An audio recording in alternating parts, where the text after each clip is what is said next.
গল্পের সবাই উকিলা চ্যানেলে আপনারা শুনছেন কেইনো হিগাশিনোর লেখা দ্য রেড ফিঙ্গার। আজ এর পঞ্চম পর্ব।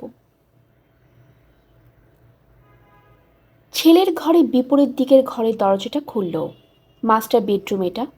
ড্রেসিং টেবিলের সামনে বসে আছে ইয়াইকো। সাধারণত মেকআপের সময় ও এখানে বসে, কিন্তু এখন কোনো মেকআপ চোখে পড়ল না। গেছে পুলিশের লোকটা? না, তোমাকে এই ছবিটা দেখাতে বলল। তার হাতে ছবিটা দিল।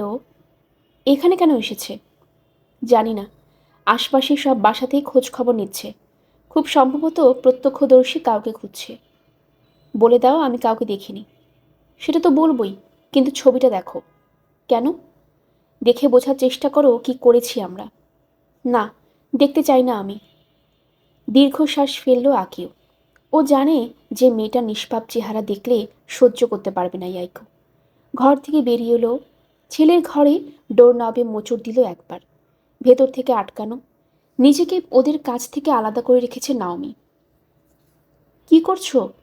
পেছন থেকে জিজ্ঞেস করলো ওর স্ত্রী। ওকে ছবিটা দেখাতে চাই। তাহলে লাভ কি হবে? ওর মাথায় একটু ঢুকুক যে কি করেছে। সেজন্য ছবি দেখা দরকার নেই। অপরাধ বোধের কারণেই ঘর থেকে বেরোচ্ছে না। না, বাস্তবতা থেকে পালিয়ে বাঁচতে চাইছে ও। মেয়েটাকে দেখতে চায় না। তাতে কি? আকিওর হাত ধরে বলল ইয়াইকো। ওকে ওর মতো থাকতে দাও প্লিজ। সব কিছু স্বাভাবিক হওয়ার পর আমরা ওর সাথে কথা বলবো, ঠিক আছে? একটা শান্তিতে থাকতে দাও এখন। তুমি তো ওর বাবা নাকি? স্ত্রীকে কাঁদতে দেখে ডোর নব থেকে হাত সরিয়ে নিল আকিও। মাথা ঝাঁকাচ্ছে, কিন্তু ভেতর ভেতর ইয়াইকোর সাথে একমত। আপাতত বাড়ির দরজা পর্যন্ত চলে আসা বিপদ থেকে নিস্তার পেতে হবে। কিন্তু পরে কখন কি ছেলের সাথে এসব বিষয়ে আলাপ করতে পারবে? কি মারাত্মক ভুল সে করেছে সেই বিষয়ে কি বিন্দুমাত্র ধারণা আছে আহম্মকটার? নিচে নেমে এসে পুলিশ অফিসারকে ছবিটা ফিরিয়ে দিল আকিও। একথাও বলল যে ওর স্ত্রী মেয়েটাকে দেখেনি। ও আচ্ছা, বিরক্ত করার জন্য দুঃখিত। ছবিটা পকেটে ঢোকানোর সময় বলল কাগা।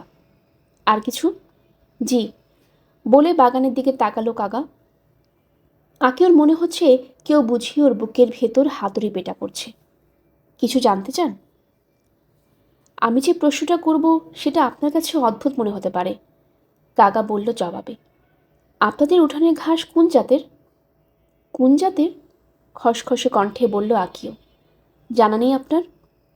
আসলে অনেক আগে থেকে দেখে এসছি তো, কবে লাগানো হয়েছে সেটাও মনে নেই। বাড়িটা আমার বাবার করা। বেশ। কেন হঠাৎ ঘাসের কথা জানতে চাইলেন? না, কিছু না। এটা নিয়ে আপনার মাথা ঘামিয়ে কাজ নেই, হাত নেড়ে বলল পুলিশ অফিসার। শেষ প্রশ্ন, গতকাল রাত থেকে আজকে সকালের মধ্যে কি আপনি বাড়ি থেকে বের হয়েছিলেন? না, বাসাতেই ছিলাম। এই প্রশ্ন করার কারণ জিজ্ঞেস করতে যাবে আকিও, এমন সময় ডাইনিং রুমের দরজা খুলে গেল। চমকে উঠল। মাসায় বের হয়েছে ভেতর থেকে। কাগাও অবাক হয়েছে। ইনি কে? আমার মা। ওনাকে কিছু জিজ্ঞেস করা যাবে না। মা ডিমেনশিয়ার রোগী, কিছু মনে রাখতে পারেন না, কপালে টোকা দিয়ে বলল আকিও। এজন্যই আপনাকে কিছু বলিনি। টবে লাগানো গাছগুলোর সামনে দাঁড়িয়ে বিড়বিড় করে কিছু একটা বলল মাসায়। বিরক্ত ভঙ্গিতে তার দিকে এগুলো আকিও। কি করছো মা? গ্লাভসগুলো কোথায়? ফিসফিস করে বলল সে। গ্লাভস? দুটো গ্লাভস না দেখলে আমাকে বকা দিবে। সামনে ফিরে আবারও গাছগুলোর মধ্যে খুঁজতে শুরু করলো মাসাই। কিছুক্ষণ পর মাথা তুলে ছেলের দিকে তাকালো। এখন তার হাতে শোভা পাচ্ছে নোংরা গ্লাভস। রক্ত হিম হয়ে গেল আকিওর। এই গ্লাভসগুলোই গত রাতেই ব্যবহার করেছিল। বাসায় ফিরে কোথায় ছুঁড়ে ফেলেছে সেটা মনে ছিল না। 7-5 না চিন্তা করে নিশ্চয়ই ছুঁড়ে মেরেছে। এবার তো ঠিক আছে, তাই না স্যার? 2 হাত মেলে ধরে কাগার দিকে এগিয়ে বলল মাসাই। উফ মা, কি করছো এসব? অনেক হয়েছে, যাও ভেতরে গিয়ে খেলো। বৃষ্টি পড়বে এখন। বাচ্চাদের সাথে যেভাবে কথা বলে সবাই, সেই ভঙ্গিতে বলল আকিও। আকাশের দিকে তাকিয়ে দ্রুত বাগান পার হয়ে গেল মাসাই। যেন বুঝতে পেরেছে যে আকিও ঠিক কথাই বলছে। ডাইনিং রুমে ঢুকে পড়ল সে। ফ্রেঞ্চ উইন্ডোটা বন্ধ করে দিল আকিও। গেটের কাছে দাঁড়িয়ে গোটা দৃশ্যটা বিস্মিত দৃষ্টিতে প্রত্যক্ষ করল কাগা। দেখেছেন মার অবস্থা? আকিও ফিরে এসে বলে, এজন্যই ভেবেছিলাম তার সাথে কথা বলে কোনো লাভ হবে না আপনার। এরকম একজনের সাথে বাসায় থাকাটা নিশ্চয়ই সহজ নয়। এখানেই রাখেন ওনাকে? জি। আর কিছু জানতে চান অফিসার? না, সাহায্যের জন্য ধন্যবাদ। তাকে চলে যেতে দেখল আকিও। কাগা দৃষ্টিসীমার বাইরে যাবার পর বাগানের দিকে তাকালো। মেয়েটার পিঠে লেগে থাকা ঘাসগুলোর কথা মনে পড়ে গেল এই সময়। মাথা চাপড়াতে ইচ্ছে করছে ওর। প্রাথমিকভাবে নারিমা থানায় একত্রিত হয়েছে তদন্ত দলের সবাই।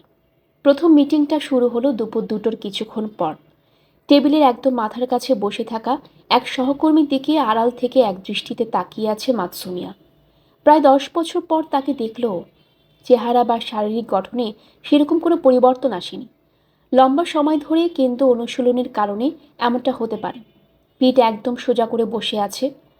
মাতসুমিয়াকে যখন এই কেসটার ব্যাপারে জানানো হলো, তখন ওর মনে হয়েছিল এই সহকর্মীর সাথে দেখা হয়ে যেতে পারে, কিন্তু দেখাটা ঠিক কোন পরিস্থিতিতে হবে তা ঠাউর করতে পারেনি ও। লোকটা হয়তো জানে যে মাতসুমিয়া পুলিশের চাকরি নিয়েছে, কিন্তু টোকিও মেট্রোপলিটন পুলিশের সদর দপ্তরে যে পোস্টিং হয়েছে সেটা খুব সম্ভবত জানা নেই। মাতসুমিয়া আসার আগেই সে থানায় এসেছে বিধায় ওকে দেখেনি এখনো।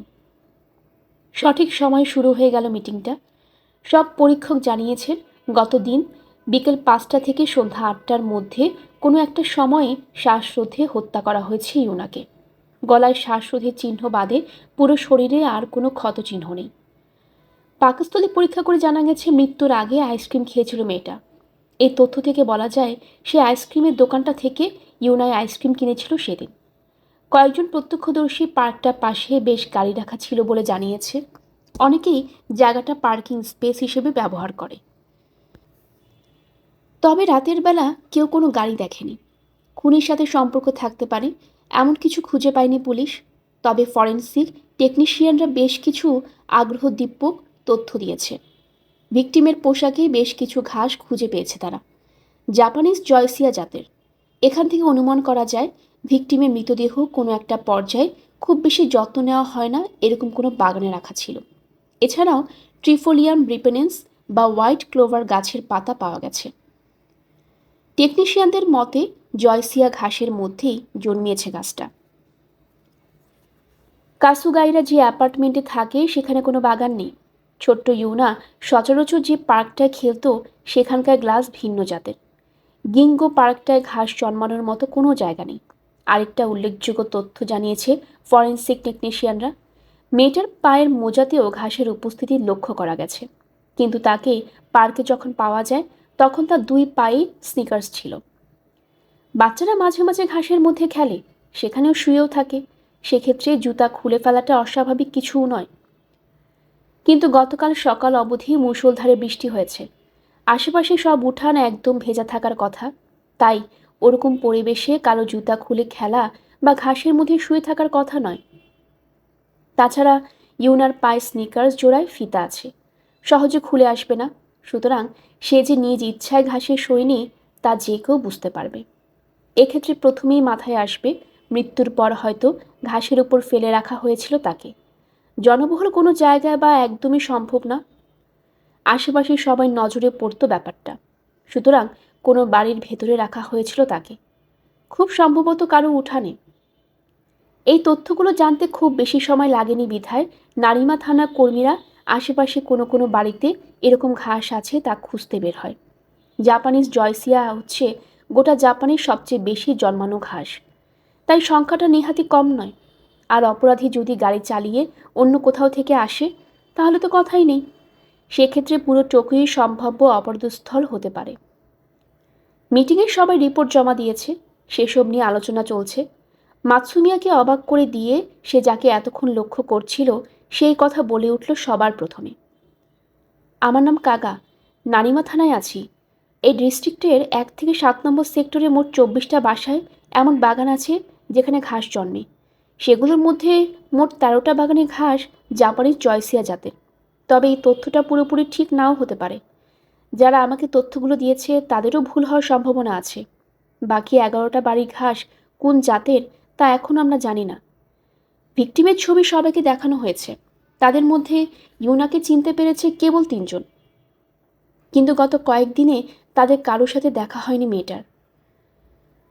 কাগার কথা শুনেই মাতসুমিয়া বুঝতে পারছে যে গিঙ্গো পার্কে ইউনার মৃতদেহের সন্ধান পাওয়া মাত্র কাজে লেগে পড়েছিল সে।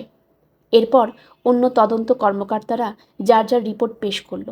কাগার রিপোর্টের সাথে মিলে গেল তাদের বেশিরভাগ তথ্য। কাজে লাগতে পারে এরকম নতুন আরও কিছু জানা যায়নি। সবশেষে মেট্রোপলিটন পুলিশ চিফ সবার উদ্দেশ্যে বলল কি করতে হবে সামনে। সবাইকে কাজ ভাগ করে দেওয়ার পর শেষ হলো মিটিং। এখন অবধি যে তথ্য উপাত্ত হাতে আছে সেখান থেকে বলা হচ্ছে না যে মেয়েটাকে আগে থেকে চিনত কিনা খুনি। ইউনাকে কোনো গাড়িতে করে অপহরণ করে নিয়ে যাওয়া হয়েছে এই সম্ভাবনাও প্রবল। মৃতদেহ কাসু গাইদের বাড়ির কাছে পার্কে পাওয়া গেছে, তার মানে এই নয় যে খুনিও একই এলাকার, তার ঠিকানা অন্য কোথাও হতে পারে। কিন্তু ইউনাকে পার্কের টয়লেটে রেখে যাওয়া ইঙ্গিত করেছে সে এই এলাকা ভালো করেই চেনে। এই বিষয়ে সবাই মোটামুটি একমত। মাতসুমিয়ার সেকশনের প্রধান ইশিগাকি তার অধ্যস্তন 2 অফিসারকে ডেকে কথা বলল কিছুক্ষণ। খানিক বাদে কাগা সহ স্থানীয় থানার অন্যান্য পুলিশ অফিসারদের সাথেও কথা বলল 3 জন। কি আলোচনা হচ্ছে সেটা জানতে ইচ্ছে করছে মাতসুমিয়ার, কিন্তু না, ডাকলে যাওয়াটা অভদ্রতা। আলোচনা পর্ব শেষে মাতসুমিয়াদের কাছে ফিরে এলো কোবায়াশি। গিঙ্গোর পার্কের আশেপাশে তদন্তের দায়িত্ব আমাদের। কি করতে হবে সেটা বুঝতেই পারছো নিশ্চয়ই। ঘটনার কোনো প্রত্যক্ষদর্শী থাকলে তাকে খুঁজে বের করতে হবে। আর এটাও দেখতে হবে যে নিকট অতীতে পার্কে বা আশেপাশে কারোর সাথে ইউনার কোনো সমস্যা হয়েছিল কিনা।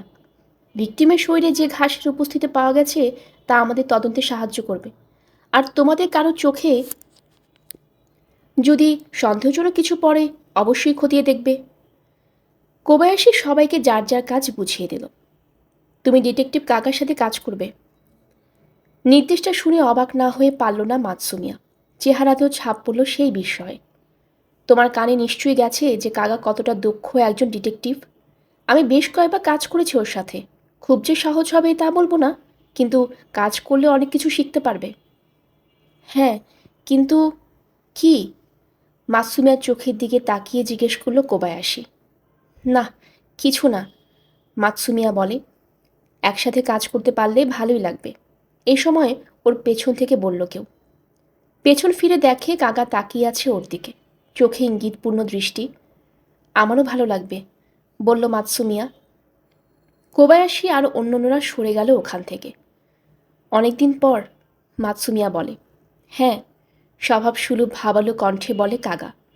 লাঞ্চ করেছ? না, এখনও করিনি। একসাথে করি তাহলে, চলো। ভালো একটা জায়গা চিনি আমি। থানা থেকে বের হয়ে স্টেশনে উল্টো দিকে অবস্থিত শপিং ডিস্ট্রিক্টের দিকে হাঁটতে শুরু করলো ওরা। কেমন লাগছে চাকরি? শিখছি আস্তে আস্তে। সিতাগায়া ডিস্ট্রিক্টে এক গৃহিণী খুনি হওয়ার কেসে কাজ করেছি। ওখান থেকে নতুন কিছু বিষয় জানতে পেরেছি। ধীরে ধীরে মানিয়ে নিচ্ছি খুনের ঘটনাগুলোর সাথে। ইচ্ছে করে এসব বলল মাতসুমিয়া, যেন কাগা ওকে একদম নভিস না ধরে নেয়। মুচকি হাসল কাগা। কখনোই পুরোপুরি মানিয়ে নিতে পারবে না, বিশেষ করে তদন্ত করার সময়। ভিকটিমের পরিবারে কান্না যদি কারো কাছে স্বাভাবিক মনে হয় তাহলে তার সমস্যা আছে। আমি জানতে চাইছি ডিটেকটিভের কাজের সাথে মানিয়ে নিতে পেরেছো কিনা। ইউনিফর্ম পরা আর না পরার মধ্যে একটা পার্থক্য আছে, এটা নিশ্চয়ই বুঝে গেছো এতদিনে। হ্যাঁ, ভালো। যাই হোক, সময় যত যাবে আর উপভোগ করবে কাজ।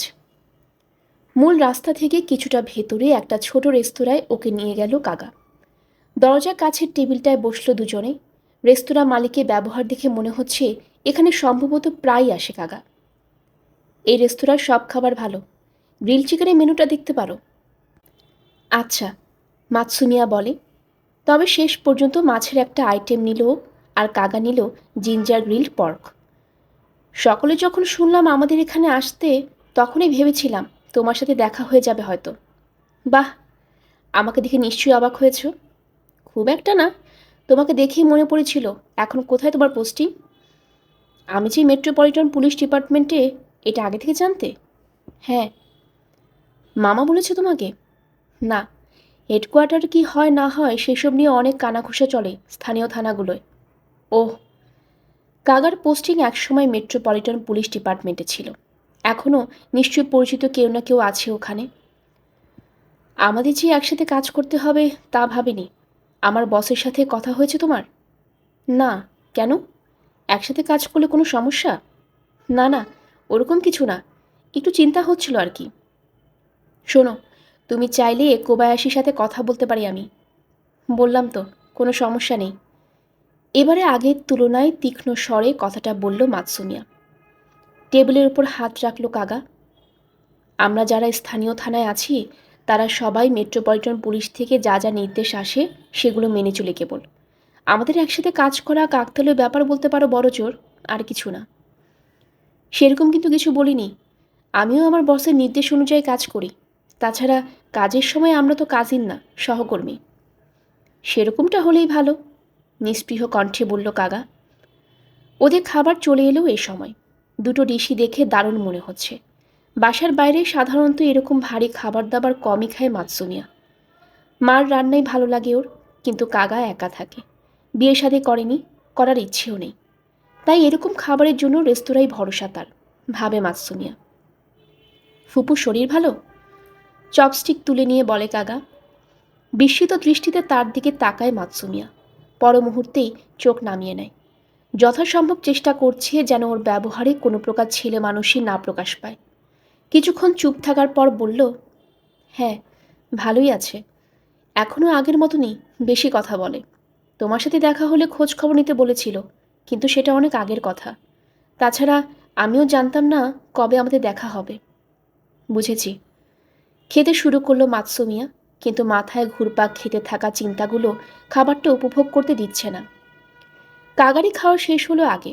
হাত মুছিয়ে পকেট থেকে ফোন বের করে একটা দেখলো একবার। কয়েকদিন আগে মামার সাথে দেখা করতে গিয়েছিলাম আমি, মাতসুমিয়া বলল এই সময়। ফোন নামিয়ে রাখার আগ অবধি মুখ বন্ধ রাখলো কাগা। ও আচ্ছা, এমন ভঙ্গিতে কথা বলল যেন এই বিষয়ে কোনো আগ্রহ নেই। হাতের চপস্টিকগুলো নামিয়ে রাখলো মাতসুমিয়া। তোমার নিজেরও হওয়া যাওয়া উচিত। মামার শরীর এখন একদমই ভালো না। সত্যি বলতে খুব বেশি দিন সময় আর নেইও হাতে। আমি দেখতে গেলে বুঝতে দিতে চায় না, কিন্তু জবাবে কিছু না বলে চায়ের কাপে চুমুক দিল কাগা। কি আছির, তাড়াতাড়ি খাওয়া শেষ করো, ঠান্ডা হয়ে গেলে ভালো লাগবে না খেতে। আমাদের কাজও আছে এরপর। আবারও খাওয়ায় মনোযোগ দিল মাতসুমিয়া। পরিবারের ব্যাপারে আলাপ তো শুরু করেনি প্রথমে। ওর খাওয়া প্রায় শেষ, এমন সময় ফোন বেজে উঠল পকেটে। কোবায়াশি কল করেছে। ফরেনসিক টেকনিশিয়ানরা কিছু নতুন তথ্য দিয়েছে আমাদের। ভিকটিমের কাপড়ে এক ধরনের সাদা ফাইবারের উপস্থিতি খুঁজে পেয়েছিল তারা। ওটা কি সেটা জানা গেছে। কি? পলিস্টাইরিন। ওহ, মাতসুমিয়া বলে। এই তথ্য জেনে কি লাভ হবে সেটা মাথায় ঢুকছে না ওর। বাসাবাড়ি জিনিসপত্র রাখার জন্য সাধারণত পলিস্টাইরিনের বাক্স ব্যবহার করা হয়। টেকনিশিয়ানদের মতে ফাইবারগুলো ওরকম কোথাও থেকে এসেছে। অর্থাৎ খুনি খুব সম্ভবত কার্ডবোর্ডের বাক্সতে করে বহন করে এনেছে ভিকটিমকে, কোবায়াশি ব্যাখ্যা করে বলে। সেটাই পলিস্টাইরিন ছিল, যেটা ভিকটিমের কাপড়ে লেগে আছে। বুঝতে পেরেছি।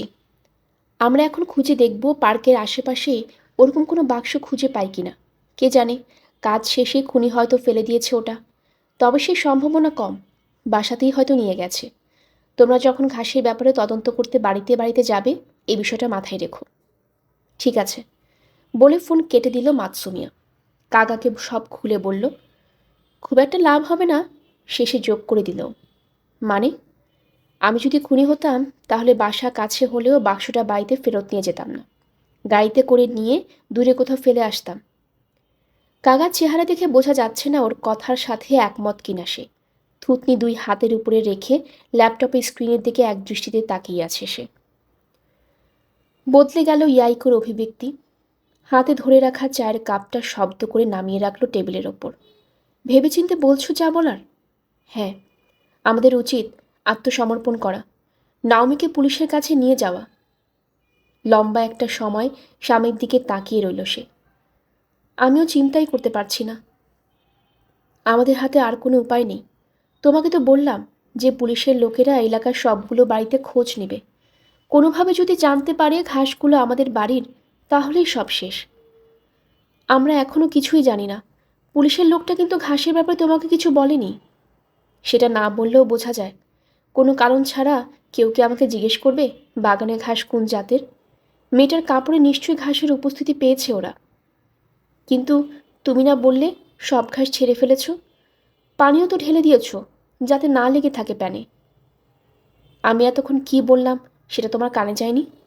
চোখে দেখে যাওয়ার মতন যেগুলো ছিল সব ঝেড়ে ফেলেছি আমি, কিন্তু ওদের পরীক্ষার ধরন তো বোঝোই, একদম খুঁটিয়ে খুঁটিয়ে দেখে। কিছুটা রয়েও যেতে পারে। এতই যখন জানো, তাহলে কেন ভালো করে ব্যবস্থা নিলে না? ভ্রু কুচকে বলে ইয়াইকো। আর কি করব আমি শুনি? কাজটা কতটা ঝুঁকিপূর্ণ তা বুঝতে পারছো? সব কিছু তাড়াহুড়োর মধ্যে করতে হয়েছে আমাকে, যেন কেউ না দেখে। মেয়েটার পুরো পিঠ জুড়ে লেগেছিল ঘাস। কি করতে বলছো আমাকে তখন? আবারও ফেরত নিয়ে আসবো বাসায়? আকিও জানে যে এখন এসব আলোচনা আসলেই কোনো লাভ হচ্ছে না, তবু মাথায় রক্ত চড়ে যাচ্ছে ক্রমশ। গত রাতে কাজটা করতে অনেক ঝক্কি পোহাতে হয়েছে ওকে, এটা ঠিক। কিন্তু সেই সাথে এটাও ঠিক যে কাজটা যতটা ভালোভাবে করা উচিত ছিল ওর, ততটা ভালোভাবে করতে পারেনি। সবগুলো ঘাসই সরিয়ে ফেলতে চেয়েছিল, কিন্তু তাড়াহুড়োয় তা সম্ভব হয়নি। এক হাতে কপাল চেপে ধরে বসে আছে ইয়াইকো। কি হবে এখন? বললামই তো তোমাকে, আমাদের কাছে আর কোনো উপায় নেই। নাওমিকে পুলিশের কাছে নিয়ে যেতে হবে। সবাই ভাববে ঘটনায় আমার আর তোমার সম্পৃক্ততা আছে, কিন্তু সেক্ষেত্রে আমাদের পক্ষে কিছু প্রমাণ করা সম্ভব নয়, কারণ একভাবে না একভাবে আমরা দায়ী সব কিছুর জন্য। সবাই বলবে, আর তুমি মেনে নেবে। এছাড়া আর কোনো উপায় নেই। আর কোনো উপায় নেই। আর কোনো উপায় নেই। এক কথার কতবার বলবে? একটু কি দায়িত্ব নেওয়া যায় না একবার? চোখ গরম করে ওর দিকে তাকিয়ে বলে ইয়াইকো। নাওমির ভবিষ্যৎ যে এসবের সাথে জড়িত তা তোমার মাথায় যাচ্ছে? এমন তো নয় যে ও কিছু চুরি করেছে বা কারো কোনো ক্ষতি করেছে। কেউ যদি এটা জানতে পারে ও বাচ্চা একটা মেয়েকে মেরে ফেলেছে, তাহলে পুরো জীবনটাই নষ্ট হয়ে যাবে। আর কোনো উপায় নেই, এই কথাটা বাদে অন্য কিছু কি তোমার মাথায় আসছে না? তুমি যে দৃষ্টিতে পুরো ব্যাপারটা দেখছো, আমি কিন্তু সেভাবে দেখছি না। ছেলের জন্য একদম শেষ অবধি লড়াই করব আমি। কি করবে তুমি শুনি? আছে তোমার কাছে কোনো সমাধান? আমাদেরকে যদি সামনের বাগানের ব্যাপারে প্রশ্ন করা হয়, কিছু বলতে পারবে? আমি শুরু থেকে শেষ পর্যন্ত সব কিছু অস্বীকার করব। দীর্ঘশ্বাস ফেলে আঁকিও। পুলিশ কি তোমার কথা মানবে? ওরা যদি এটা প্রমাণ করতেও পারে ঘাসগুলো আমাদের বাগানের, তবুও কিন্তু এটা বলা যাবে না যে নাওমি মেয়েটাকে খুন করেছে। হয়তো বাইরে কেউ আমাদের অগোচরের মৃতদেহটা রেখে গেছে ওখানে। পুলিশের লোকটা জানতে চেয়েছিল বাসায় কেউ আছে কিনা। মেয়েটাকে কেন আমরা কেউ দেখলাম না, সেটা যুক্তিযুক্ত কোনো ব্যাখ্যা আছে বলে মনে হয় না। না দেখতেই পারি, সারাক্ষণ তো কেউ আর বাগানের দিকে তাকিয়ে থাকে না। তোমার কি আসলেই মনে হয় পুলিশ তোমার এই যুক্তিগুলো মেনে নেবে? চেষ্টা না করা অবধি তো বলা যাবে না। কোনো লাভ হবে না, আমি বলে দিচ্ছি তোমাকে। তো নাওমিকে যাতে গ্রেফতার না হতে হয় সেজন্য যা করার দরকার করব আমি। কিন্তু তোমার ব্যাপারটা আমার মাথায় ঢুকছে না। এত তাড়াতাড়ি হাল ছেড়ে দিলে? কিছু কি ভাবতে পারছো না? অনেক চিন্তা করেছি আমি, কিন্তু অন্য কোনো সমাধান নেই। বিশ্বাস করো আমার কথা। না, ভাবনি। তোমার খালি গা বাঁচিয়ে চলার অভ্যাস। নিশ্চয়ই মনে মনে ধরে নিয়েছো নাওমিকে পুলিশ গ্রেফতার করলেই ঝামেলা চুকে যাবে। পরিবারের প্রতি কোনো খেয়াল নেই তোমার। তোমার ধারণা ভুল। তাহলে আমি যেটাই বলছি সেটা ভুল ধরছো কেন? ভুল না ধরে চিন্তা ভাবনা করে কোনো পরামর্শ তো দিতে পারো। আর যদি বলার মতো কিছু না থাকে, তাহলে মুখটা বন্ধ রাখো। পুলিশকে কথাগুলো বিশ্বাস করানো যে সহজ হবে না, সেটা তোমার কাছ থেকে শুনতে হবে না আমার। আমি চেষ্টা করে দেখতে চাই। ইয়াইকোর বেপরোয়া ভঙ্গির কারণে কথা বলতে ইতস্তত বোধ করছে আকিও। এই সময় মাসার গুনগুন শব্দ ভেসে এলো ভেতরের ঘর থেকে। এতে আরও রেগে গিয়ে সামনে রাখা টুথপিকের বক্সটা সর্বশক্তিতে মেঝের ওপর আছাড় মারল ইয়াইকো। চারদিকে ছড়িয়ে ছিটিয়ে গেল ভেতরে কাঠিগুলো। আসলে আমি বলতে চাইছি, নামও যদি এখন নিজে থেকে দোষ স্বীকার করে নেয়, সেটা মিথ্যে বলে ধরা পড়ার চাইতে ভালো। এতে পরবর্তীতে ওর পুনর্বাসন সহজ হবে। তাছাড়া অপ্রাপ্তবয়স্ক হবার কারণে আনুষ্ঠানিকভাবে ওর নাম প্রকাশ করা যাবে না কোথাও। আর আমরা যদি এখান থেকে চলে যাই, তাহলে অতীত সম্পর্কেও কেউ জানবে না। পুনর্বাসন? কি বলছো এসব? তোমার কি আসলে ধারণা যে আনুষ্ঠানিকভাবে নাম প্রকাশ না পেলে লোকের মুখ বন্ধ থাকবে? ঠিকানা বদলিয়েও কোনো লাভ হবে না। ওই যে একটা বাচ্চা মেয়েকে খুন করেছে, সেই সত্যটা সারা জীবন তাড়া করে বেড়াবে। কেউ কি ওর বিষয় এই সত্যটা স্বাভাবিকভাবে মেনে নিতে পারবে কখনো? তুমি নিজে কি এরকম একজন মানুষের সাথে স্বাভাবিক আচরণ করতে পারবে? আমি তো পারবো না। নাওমি যদি গ্রেফতার হয়, ওর জীবন তো নষ্ট হবেই, সেই সাথে আমাদের জীবনেও কিছু থাকবে না।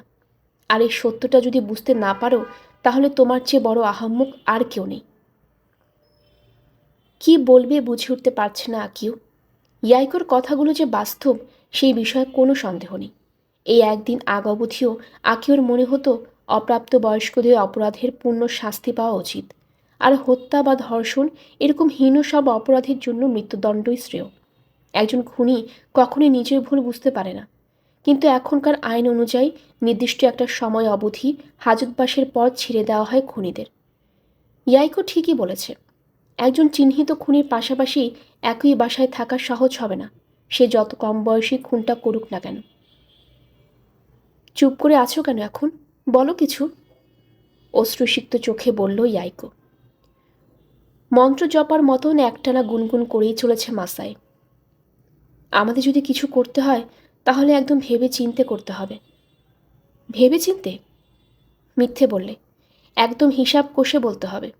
পুলিশের লোকেরা যখন জানবে ঘাসগুলো আমাদের বাগানের, নাওমির প্রতি বাড়তি মনোযোগ দিবে অবশ্যই। ও কি পুলিশের জেরা সামলাতে পারবে? এসব জিজ্ঞেস করছো কেন? চোখ বন্ধ করে ফেলল আকিও। চিন্তাটা মাথায় আসলেই মনে মনে গুমড়ে উঠছে ও। ছোট মেয়েটার লাশ পার্কে রেখে আসার সময়ে একটা বুদ্ধি মাথায় এসেছিল ওর। নাওমিকে সন্দেহের আওতামুক্ত রাখার জন্য বুদ্ধিটা খারাপ না, তবে এখন পর্যন্ত ইচ্ছে করে চিন্তাটা মাথা থেকে দূরে ঠেলে রেখেছিল। দেয়ালে পিঠ ঠেকে যাওয়ায় এরকম একটা ভাবনা এসেছে ওর মনে। নিজেকে কথা বলে প্রবোধ দেওয়ার চেষ্টা করেছে, কোনো লাভ হয়নি। যা মন্দ তা শতভাগ মন্দ। একবার যদি ভাবনাটা জেকে বসে ওর চিত্তে, তাহলে আর নিস্তার নেই। কি ভাবছো এত? বলো আমাকে। অধৈর্য কণ্ঠে বলে ইয়াইকো। পুলিশের লোকেরা যদি ফিরে আসে, বলতে শুরু করলো আকিও, আর আমরা যদি বুঝতে পারি যে মিথ্যে বলে কোনো লাভ নেই। থেমে জিভ দিয়ে ঠোঁট ভিজিয়ে নিল। তাহলে কি করব? সত্যটা স্বীকার করে নিতে হবে। হ্যাঁ, সেটাই করব আমি, শীতল কণ্ঠে বলে ইয়াইকো। আমার কথা পুরোটা শোনো। লম্বা একটা শ্বাস নিল আকিও। আমি আসলে বোঝাতে চেয়েছি, দরজার পাশের নামফলকটায় ইয়ামাদা লেখা, সেটার নিচে অবস্থিত কলিং বেলটা চাপ দিতেই ভেতর থেকে একটা কণ্ঠস্বর ভেসে এলো। কে? থানা থেকে এসেছি আমরা, কিছু প্রশ্ন ছিল, ইন্টারকমে বলল মাতসুমিয়া। আমাদের কয়েক মিনিট সময় দিতে পারবেন? হ্যাঁ হ্যাঁ, এবারে লোকটার কণ্ঠে আর আগের মতো জোর নেই। কিছুক্ষণ পর খুলে গেল দরজা। টেকো মাথার একটা লোক দাঁড়িয়ে আছে ওপাশে, চেহারায় চিন্তার ছাপ। সিঁড়ি বেয়ে নিচে নেমে মাতসুমিয়া এবং তার সহকর্মীর দিকে এগোলো সে। এত সকাল সকাল আপনাকে বিরক্ত করার জন্য দুঃখিত, কাগা বলল। কি জানতে চান আপনারা? দুই ডিটেকটিভের দিকে তাকিয়ে জিজ্ঞেস করে লোকটা। আপনাদের বাগানে তো ঘাস আছে, তাই না? হ্যাঁ, মাতসুমিয়ার প্রশ্নের জবাব দেয় ইয়ামাদা। ওখান থেকে আমরা একটু স্যাম্পল নেব। কি? আমাদের বাগান থেকে স্যাম্পল? আপনি নিশ্চয়ই জানেন গিঙ্গো পার্কে একটা বাচ্চা মেয়ের মৃতদেহ পাওয়া গেছে। আমরা সেই কেসেরই তদন্ত করছি। কিন্তু বাগান থেকে স্যাম্পল কেন? কিসের স্যাম্পল? ঘাস বা আগাছা বলতে পারেন, মিলিয়ে দেখা হবে। মিলিয়ে দেখা হবে? আধার ঘনালো লোকটার চেহারায়। আমরা যে কেবল আপনার বাসার বাগানের ব্যাপারে আগ্রহী তা নয়, কাগা বলে। এটা আমাদের সামগ্রিক তদন্তের অংশ। এই এলাকার বাড়িগুলোর বাগানে কোন জাতের ঘাস জন্মে সেটা বের করতে হবে। আমাদের দুজনের উপরে দায়িত্ব পড়েছে স্যাম্পল সংগ্রহ করার। আপনি চাইলে মানাও করতে পারেন। না, মানা করব কেন? আপনারা আমাকে সন্দেহ করছেন এমন তো না। জি, ঠিক বলেছেন, কাগা বলল। শনিবার সকালে এভাবে বিরক্ত করার জন্য আসলেও দুঃখিত। খুব বেশি সময় নষ্ট করব না, অল্প একটু স্যাম্পল নিয়েই চলে যাব। আপনার বাগানেরও কোনো ক্ষতি হবে না। সেক্ষেত্রে আমার কোনো সমস্যা নেই, আসুন। স্বস্তির ছাপ পড়েছে লোকটার চেহারায়। দরজা খুলে দিল সে। আশেপাশে যতগুলো বাসার বাগানে ঘাস জন্মেছে, সবগুলোতে ঘুরে ঘুরে ঘাস আর মাটির স্যাম্পল সংগ্রহ করেছে ওরা দুজন। সবাই যে খুশি হচ্ছে ব্যাপারটায় তা নয়। অনেকে জিজ্ঞেস করলো, তাদের ওরা সন্দেহ করছে কিনা। এভাবে কাজ করাটা ঠিক কতটা কার্যকরী সেটা নিয়ে প্রশ্ন আছে আমার, ইয়ামা দাদের বাসা থেকে বেরিয়ে বলে মাতসুমিয়া। হঠাৎ এ কথা? সব জায়গায় গিয়ে সেই একই কথা বারবার বলছি। এর চেয়ে এলাকার সবাইকে আমাদের অফিস থেকে কেউ একজন আগে ফোন করে জানিয়ে দিলে ভালো হতো আমরা কি কাজ করছি। অর্থাৎ আমাদের মধ্যে একদল ফোন করে সবাইকে বলবে আর বাকিরা বাড়ি বাড়ি গিয়ে স্যাম্পল সংগ্রহ করবে। আমার কথার সাথে একমত না তুমি? না, কাগা বলে। কেন না? এতে কার্যকারিতা আরও কমে যাবে। কিভাবে? তদন্তের কাজ আর দাপ্তরিক কাজের ধরন মিলিয়ে ফেললে হবে না। তুমি যখন কাউকে কিছু বুঝিয়ে বলবে তখন সে মানুষটা কেমন তা গোনার মধ্যে নিতে হবে। এমনটাও হতে পারে যে সেই অপরাধটা করেছে। সামনাসামনি কথা বললে আমরা এমন অনেক কিছু খেয়াল করতে পারি যেটা ফোনে সম্ভব না। তাই গলার স্বর শুনে কিন্তু অনেক কিছু বোঝা যায়। তা ভুল বলনি। ধরা যাক তুমি যেভাবে বলছো আমরা সেভাবেই কাজ করছি। সেক্ষেত্রে ফোন করে আমাদের যে সহকর্মীরা এই এলাকার বাসিন্দাদের সাথে কথা বলবে তাদের কাছে যদি কিছু সন্দেহজনক মনে হয় তখন সেটা স্যাম্পল সংগ্রহকারীদের নিশ্চয়ই বলে দিবে। বুঝতে পারছো কি বলছি? জি। এতে কার্যকারিতা আরও কমবে। তাছাড়া নিজ থেকে কিছু অনুভব করা আর সেটা অন্য কাউকে বুঝিয়ে বলার মধ্যে কিন্তু পার্থক্য আছে। শেষমেশ যদি ঠিক মতন বুঝিয়ে না বলতে পারে আর স্যাম্পল সংগ্রহকারী ভুল বুঝে তাহলে আগে থেকে একটা মন্দ ধারণা নিয়ে সে স্যাম্পল সংগ্রহ করতে যাবে। তাছাড়া আমরা আসবো এটা জানলে আসল অপরাধী সতর্ক হয়ে যেতে পারে। আমি বুঝতে পারছি এরকম রসকহীন কাজ করতে তোমার ভালো লাগছে না, কিন্তু তদন্ত এভাবেই করতে হয়। কখন বললাম ভালো লাগছে না? মাতসুমিয়া দ্রুত বলে। কাগা এবার পাল্টা কিছু বলল না। আশেপাশের সবগুলো বাড়িতে গিয়ে ঘাস আর মাটি সংগ্রহ করে প্লাস্টিক ব্যাগে ঢুকিয়ে নাম লিখে রাখলো ওরা। কোবায়াশি ওদের বারবার করে বলে দিয়েছে কার্ডবোর্ডের বাক্সের দিকে নজর রাখা, কিন্তু এখন অবধি একটাও এরকম বাক্স চোখে পড়েনি ওদের। মাতসুমিয়া অবশ্যই এতে অবাক হয়নি, কারণ সে আশাও করেনি যে এরকম কিছু পাওয়া যেতে পারে। পরবর্তী বাসাটার গেটের দিকে মনোযোগ দিয়ে তাকিয়ে আছে কাগা। মায়হারা লেখা নাম ফলকে। তাদের বাগানেও ছোট একটা খালি জায়গা আছে, কিন্তু অন্য বাড়িগুলো থেকে এই বাড়িটার দিকে কাগা তাকানোর ধরন একটু অন্যরকম। তার হঠাৎ এরকম গম্ভীর হয়ে যাওয়া দেখে অবাকই হলো মাতসুমিয়া। কি হয়েছে? কিছু না, মাথা ঝাঁকিয়ে বলে কাগা। দোতলা বাড়িটা বেশ পুরনো। গেট থেকে মূল দরজা বেশ ভেতরে। ঢুকেই ডানে হাত দিকে বাগান। সেখানে বেপরোয়াভাবে বেড়ে উঠেছে ঘাস। খুব একটা পরিচর্যা হয় না। ঘাস বাদেও ইউনা কাসুগায়ের কাপড়ে ক্লোভার পাতার উপস্থিতি লক্ষ্য করেছে ফরেন্সিক টেকনিশিয়ানরা। বাগান করার অভ্যাস আছে এরকম একজন অফিসার জানিয়েছে যেসব বাগানের নিয়মিত পরিচর্যা করা হয় সেখানে সাধারণত ক্লোভার জন্মায় না।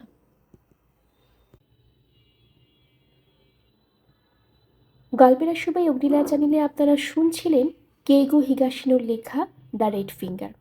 আজ ছিল এর পঞ্চম পর্ব। আপনারা যারা নতুন আমাদের চ্যানেলটি শুনছেন কাইন্ডলি চ্যানেলটি সাবস্ক্রাইব করে নেবেন। আপনাদের বন্ধু আশেপাশে যারা আছেন তাদের সবাইকে জানিয়ে দিবেন। পরবর্তী পর্ব শোনার জন্য আপনাদের সবাইকে আমন্ত্রণ জানানো হলো। সবাই ভালো থাকবেন। ধন্যবাদ।